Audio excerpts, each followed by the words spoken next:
relating, no? Kami ni Robin, marami kami pinagsamahan. Way back 80s pa.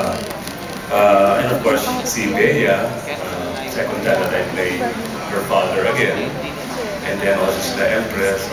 It's quite a big cast. It's good to be part of it. Ganun din.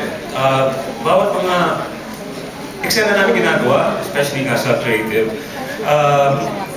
hindi kami basta-basta shooting lang ng shooting. Yung talagang ginagawa namin, talagang pulido ang bawat script for every week. That's correct. And yeah, it's quite relating to be part of this project. I'm very proud. Thank you. Thank you, Rob. Of course, sa pinakabatang actress natin, di ba, kailan tumayo siya? Mina Aguilar. Ay! Masalita ka, Day. Pwede pa ako doon, Mike.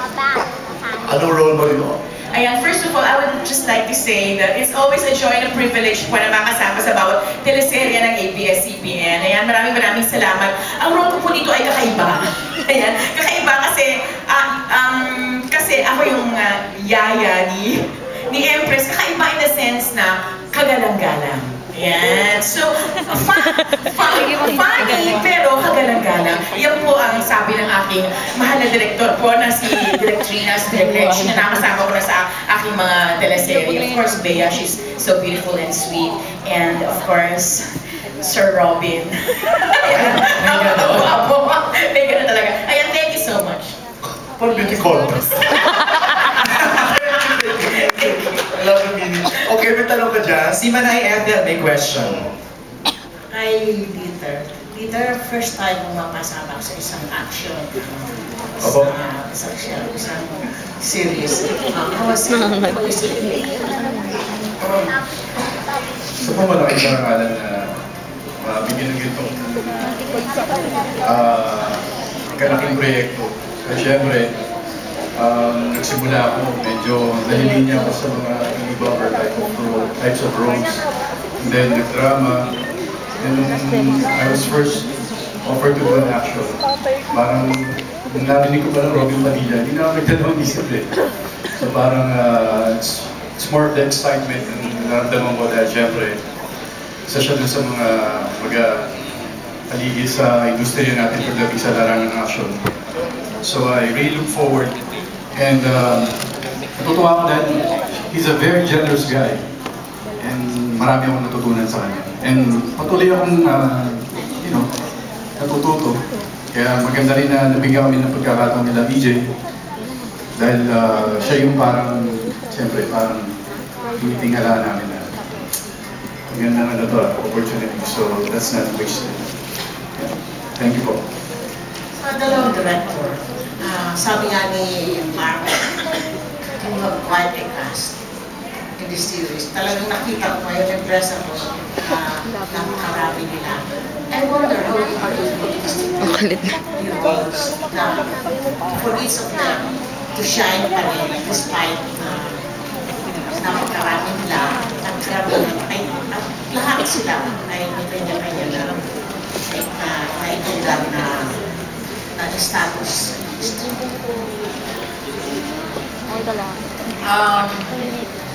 Siyempre, we couldn't have done it without the help of the creative team headed by Chris.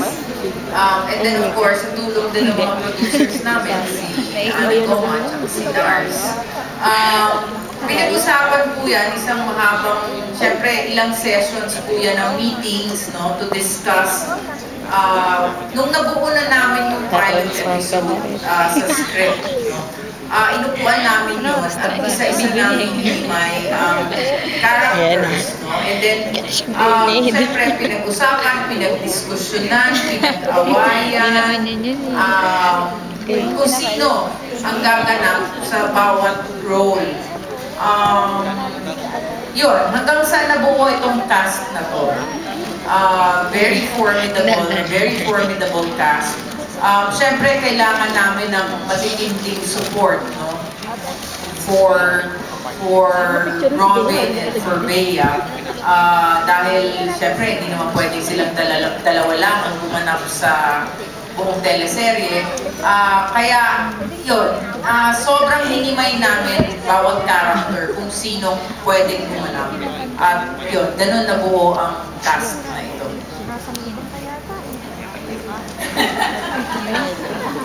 Ayun po, ganun. Ano ba sabihin ko? Tama naman lang sinabi mo talaga.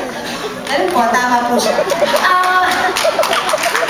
Hindi, sige natin magiging ka ba? Tama naman lahat kasi sa creative po nag-galing yung ganda po ng material namin. Parang may sarili naman din dalawa. Sarili mo, sila lang creative. Sila po yung pinakaputak na lahat. Kami lang po yung tag-execute. Uy, makinig kayo. At ang mga artistang magagaling. Tagaganap, kaya maganda rin siya namin. Si Mini po, maganda rin. Si Minnie lang yata ang hindi namin napag-usapan. Joke lang yan. Kaya Jobert, meron din nagpapatanong para kay Robin at kay Bea. Kamusta daw yung inyong kissing scene?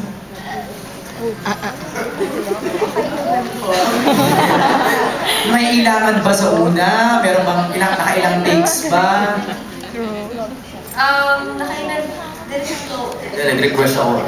Teka, kailangan ko yata tumayo dito sa question na yan. Yung tamang takes lang naman po.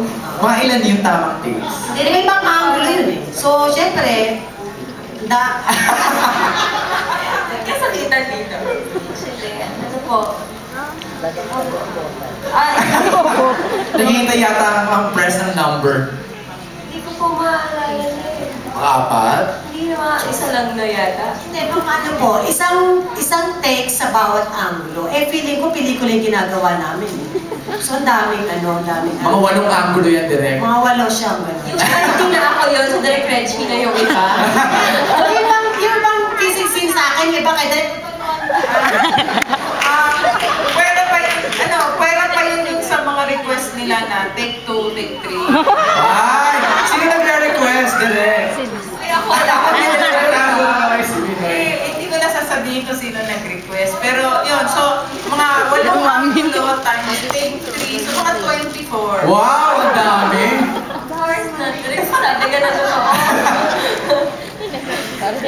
Pero meron bang ilangan nung una siguro, Robin, Bea?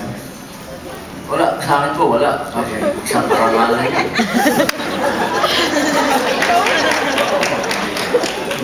Hindi kinaiilang ng lalaki yun. Diba? Pinagpapasalamat.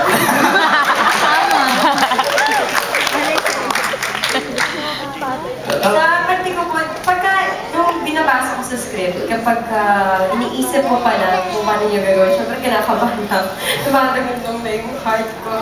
Pero habang ginagawa namin ng eksena, parang hindi na naman, kasi hindi mo na yung may isip eh. Kapag nasa loob ka ng eksena, parang madadala ka na lang kung anong hinihingi ng eksena. So, dalang-dala ka? So maraming request si Robin. Marami kang request.